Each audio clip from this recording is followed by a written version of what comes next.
get started. We are here to debate the relative merits of Star Trek versus Star Wars, which has been more influential on fandom, on society in general. It just should be known that none of us, I'm the moderator, so I'm not going to be taking a position. I'm just going to keep these guys in line. But none of us here feel like one is more worthy than the other. We all feel we could argue That's either. not true. Either the benefits of either more effectively, but for the purposes of a fun debate, these guys are going to be championing Star Wars. These guys will be championing Star Trek. So we'll start it. We'll just introduce and then we'll ourselves. switch. No. Classic or any era, you know, Any whatsoever. Star Trek anyway. Any kind of Star Trek, any kind of Star Wars. Although perhaps we should limit ourselves to the visual. If we get too much into Leaving out the books? leaving out the books and Oh, the please. comic books and the Lego video games and all that. I mean, we Oh, could. the Lego video games are great. That's I the whole mean, point. you know, Star Wars has found its way into all of those fields. Okay, There okay, are no Star Trek Lego okay, we're not things. starting yet. Okay, so then no, anything Star Wars, anything Star Trek.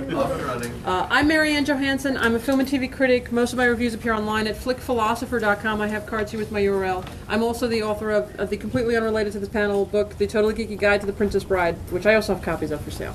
So let's start with you guys. Introduce yourselves briefly. I'm Ian Randall Strock. I'm the editor and publisher of sfscope.com, where the news of the science fiction, fantasy, and horror fields. Come take a flyer later. It's free. It's online. I used to do that in print, and I decided on the web, my lead time dropped from 2 months to 2 hours. I'm also a writer. I published a fiction magazine. I worked for Analog and Asimov for several years. And by God, Star Wars all the way. My name is Hugh Casey. I am a longtime fan from Philadelphia, and I help to run PhilCon, which is a big convention down there that you should all come to and have a lot of fun later this year. I also, besides my paying day job, I also run a very, very small, as in one person, film production company, Parents Basement Productions.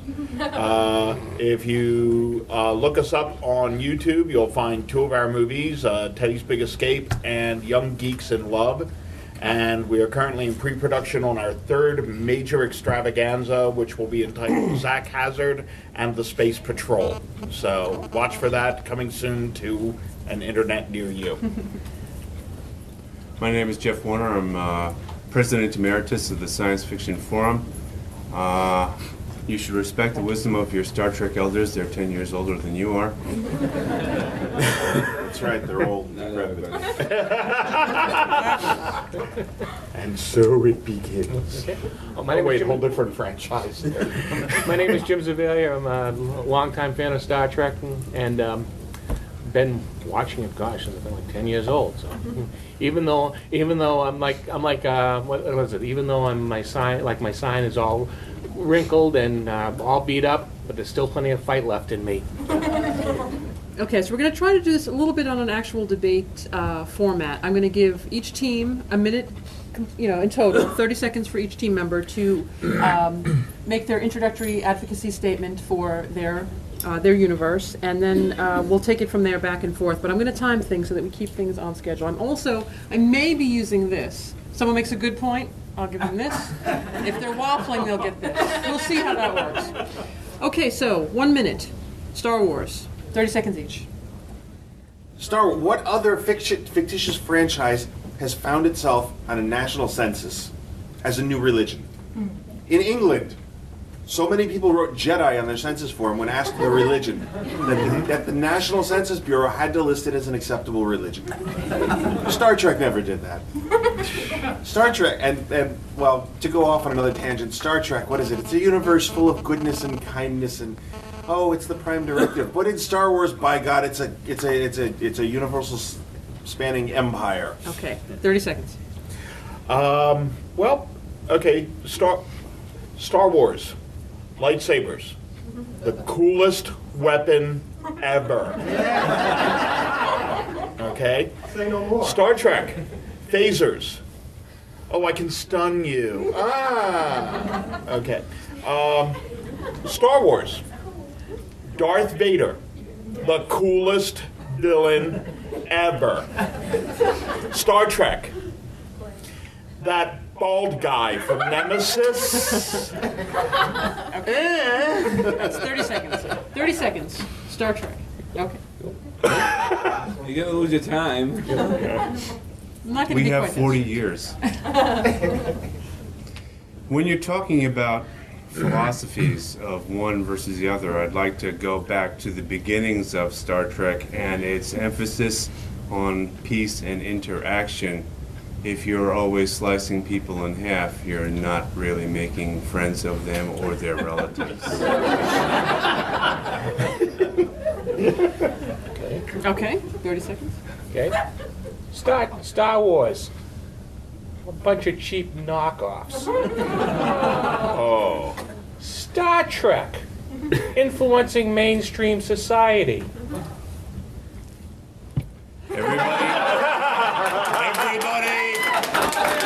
Everybody, hold up your communicators. Everybody else, hold up your working lightsabers. Debate over.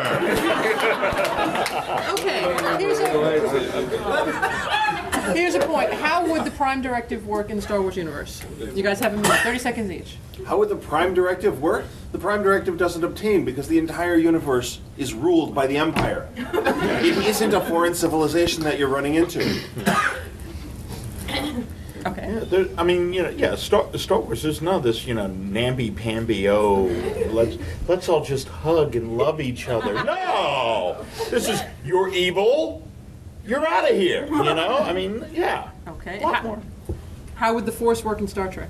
Oh, the Force work in Star Trek? Doesn't 1 it? minute. Well, in a sense, it will. Mr. Spock. Okay? I mean, basically, you almost get the idea that with the Vulcans and the way Mr. Spock goes and the whole Vulcan race, they already had the Force. I prefer to think that it wouldn't. Because in Star Wars, you have what is essentially a God-granted gift, a magic of the Force. That only an elect few, representative of a Protestant religion, get, and the rest of you are just in the cold. You are not to be saved.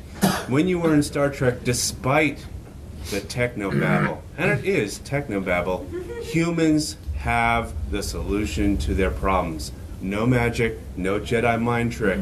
You have your engineers, you solve the problem. Everybody is capable of thinking and solving the problem, not the elect few that have.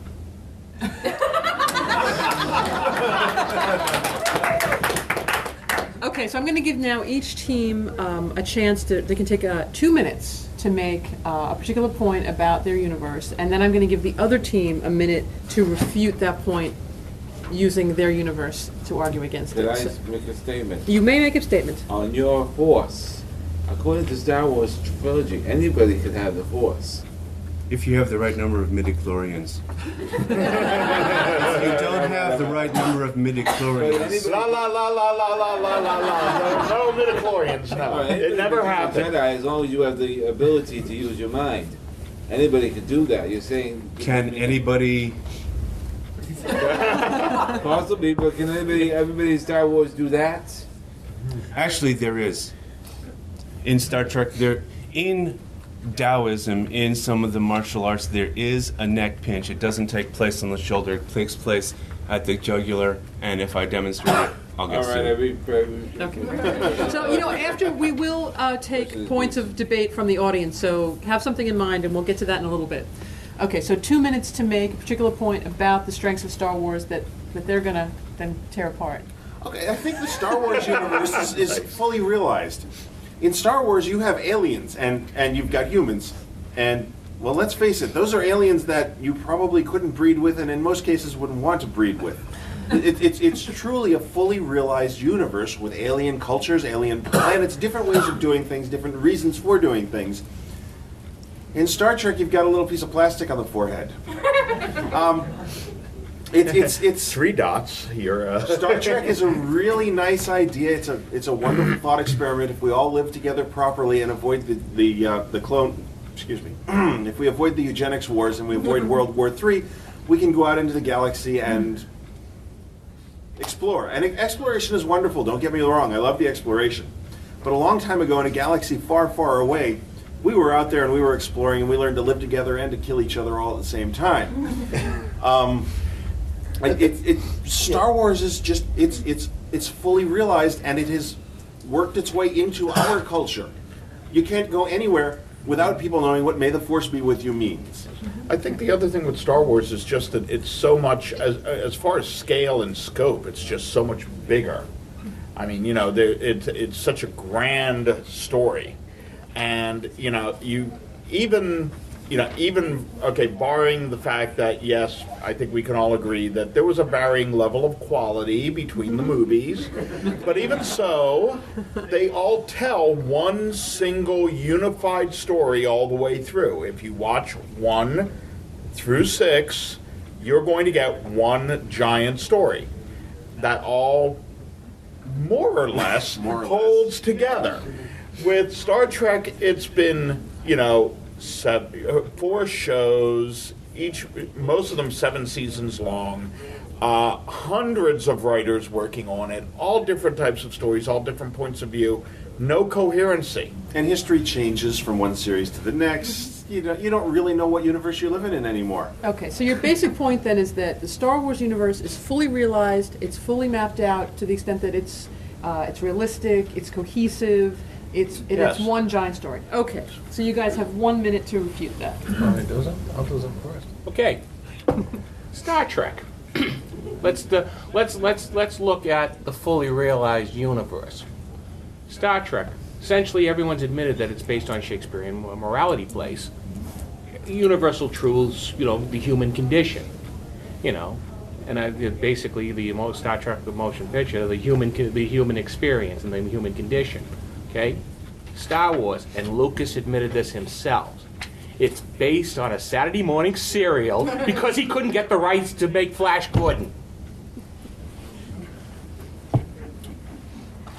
If you're going to go down the road of quantity versus quality, we can play that game too. You have 6 hours of a story of essentially one person's journey from childhood to adulthood, as opposed to 700 hours of stories written by Emmy Award-winning, Oscar Award-winning, Nebula Award-winning, Hugo Award-winning writers exploring the life processes of 6 different starship captains over 3 generations, discussing how to become a starship captain to an emissary of a people, discussing how to become a living Vulcan to a dead Vulcan to a living Vulcan, discussing how you can journey from one side of the galaxy to the other, missing their wars through wormholes.